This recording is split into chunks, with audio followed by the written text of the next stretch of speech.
I remember this like it was yesterday. My brother and I were home alone for the night while our parents went out with their friends. He's 17 and I'm 13. My brother left soon after my parents, even though he was supposed to stay home. Recently, a new neighbor just moved in next door, some old guy. I saw him speaking with our parents the first day at his house. Anyway, we live in Florida, and it was the wintertime, so it wasn't too cold. I say this because we have a pool in our backyard that's heated and I love swimming. At around 10:30 p.m. I decided to go swimming. I called my friend to let him know, so he said he'll come over. He only lives about a street away. I started to swim some laps, and as I come up for some air, I saw the old man from next door standing on the outside of our fence leaning against the gate with the creepiest smile on his face. I lost all form in my swimming strokes and completely stopped. I played it cool and I said hi. He didn't even say hi, he went straight to, "I noticed that your parents aren't home." I told him that my older brother is, and he then said, "Nah, he's not. I didn't see him when I was watching you through your bedroom window." I didn't say anything. I was just shocked. He opened up the gate and started to speed walk toward me. I began to back up in order to climb out of the pool while yelling help. He was getting closer, then he stopped and looked behind me. My friend was on the other side of the fence running toward us, and also on the phone with the cops. My neighbor ran into his house. The cops came, but the old man denied everything. He didn't know that my friend recorded him before he called the cops. He was arrested and eventually moved away. I don't know what his plan was, but I'm glad my friend showed up. Obviously, my parents were pissed at my brother for leaving when he was supposed to stay at home to watch me. But they were happy I was okay. To this day, I haven't seen that guy since.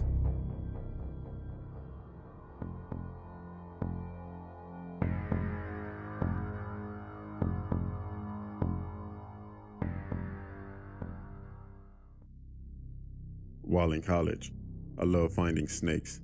So a friend of mine from the herpetology club, he showed me this road that he would cruise for snakes. Cruising is when you drive slowly down the old back roads after dark looking for snakes that have slithered onto the warmer road to heat up. The road we took was about 4 miles and had around 4 houses on it. We had taken a few laps on this road, and we were making our final pass. There are 2 houses near the beginning of the road, one at the end and one near the middle. We were getting close to the center when we see movement on the left side of the road. There are a lot of animals on this road, so we weren't surprised to see this.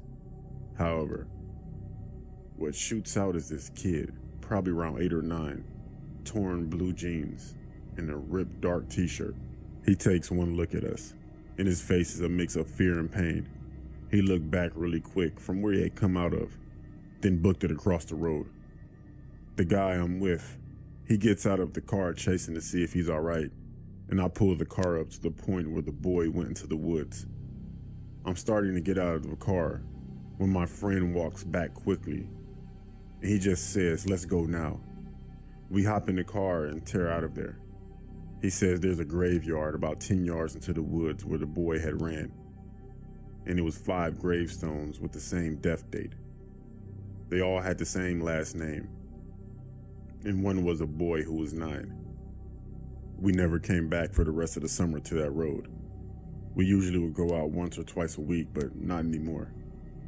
The next year when my friend had graduated, I took my girlfriend out to that road. We had gone early to try and find different types of snakes, because different snakes tend to move at different times of the day. We got to the house near the graveyard, and there's 3 men doing some yard work. I rolled down the window and I explained what I was doing and asked them about the graveyard. Apparently their dad's brother's family had all died, and their space heater caught on fire around 20 years ago.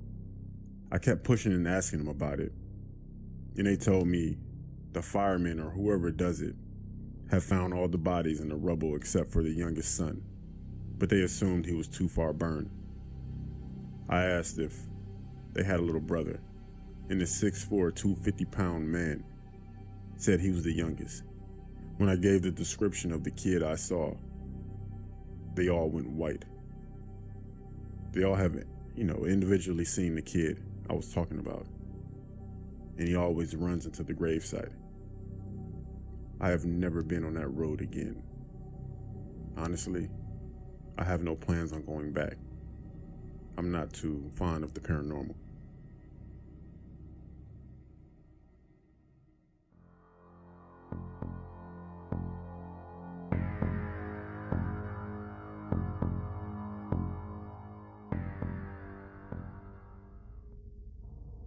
My aunt and uncle moved into a new house. I was staying with them for a week, but I got a weird vibe about their house. I was sleeping in the attic, and around 3 a.m., I woke up to find my 6-year-old cousin standing next to my bed staring at me. He just started telling me about his imaginary friend, Maury. The next day, when I asked his parents about it, they told me he didn't have an imaginary friend. And they said he never had one in their previous house. They decided to ask him about it, but he said he had no idea what they were talking about. The next night, around 3 a.m., I woke up again to find my little cousin staring right at me. He kept repeating over and over, "Why did you tell? Why did you tell? Why did you tell?" I tried to talk to him, and he started telling me about how Maury would appear in his dreams at night to eat dinner with his family when they were at the table. I asked him how he met Maury, and he told me that Maury came to him and asked him if he can come inside of him. He said, "Yeah, sure, come in." That's when Maury started to come beside his bed every night to talk to him. The next day, I told his parents, but they didn't believe me. They thought I was making it up. On my final night in the house, I was awoken by a faint thumping under my bed. At this point, I was very scared, but I worked up the courage to peek under my bed. I found my little cousin hiding under there. He said he was protecting me. He told me that Maury couldn't trust me and he wants me gone, and that Maury won't hurt me if he's there to protect me. Then he started going back and forth with someone who wasn't there, moving around like he was wrestling with someone. Then I heard the words, "Kill him." It was a deep, raspy voice that I've never heard before. Those were the last words I heard him say. I ran faster than I ever have before and made it at least 3 blocks down the road before my aunt and uncle caught up with me and begged me to come back. They asked me what had happened, and when I told them, again, they didn't believe me. When we walked back to the house and went upstairs, my cousin was in his bed, sound asleep. I left the next morning and never went back. That was a very creepy experience in my life. Very creepy. And I can't compare it to any other experience ever. And it's extremely difficult for me to talk about because I really don't know what was going on. My cousin doesn't remember, while my aunt and uncle still don't believe me. At the same time, my cousin has always been weird ever since that day. And he doesn't make a lot of friends. I don't know. I figured that I'll get this story out there to other people so I won't keep it bottled up inside. To add to that, I've never been back to my cousin's house because I don't trust him, I don't trust my aunt, and I don't trust my uncle.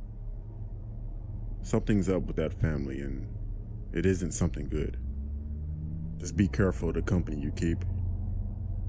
Whether it's your family, whether it's your friends, just always be careful, because you never know the intentions of people around you.